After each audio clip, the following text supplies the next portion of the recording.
beaucoup de mails d'auditeurs qui disent on veut une nouvelle station de métro. Eh ben ça tombe bien, c'est l'heure. Bonjour Grégoire. Bonjour Robin. On va s'arrêter où aujourd'hui? Au métro Villiers, qui est une station de correspondance des lignes 3 et 2, qui est située dans le 17e arrondissement, donc dans le nord de Paris.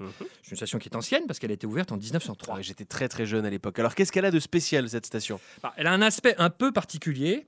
Comme ça arrive souvent dans les stations de correspondance, les quais des deux lignes sont parallèles. Mais ici, pour des contraintes techniques liées à sa construction, il y a une vraie différence de niveau de quelques mètres entre les quais des deux lignes. Il faut donc prendre un escalier pour passer d'un quai mitoyen à un autre. C'est pas pratique ça. Et sinon? Elle a été aussi le témoin d'une anecdote historique peu connue du grand public. Durant l'occupation, le jeune Louis de Funès, qui à l'époque était pianiste de bar, loupe son métro et en attendant le suivant, voit arriver un de ses copains d'avant-guerre, Daniel Gélin. C'est cool ça. Et en attendant le train suivant, ils se racontent leur vie. Et Daniel Gélin, qui est déjà un jeune premier du cinéma, propose à Louis de Funès de le faire embaucher sur un de ses films.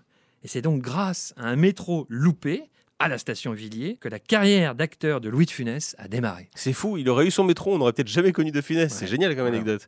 Et alors en dehors des vedettes du cinéma, est-ce qu'elle a vu passer beaucoup de monde cette Oui, station? Pas mal, parce qu'elle fait partie du top 50 des stations les plus fréquentées. Il y a un peu plus de 6 millions de voyageurs par an qui y passent.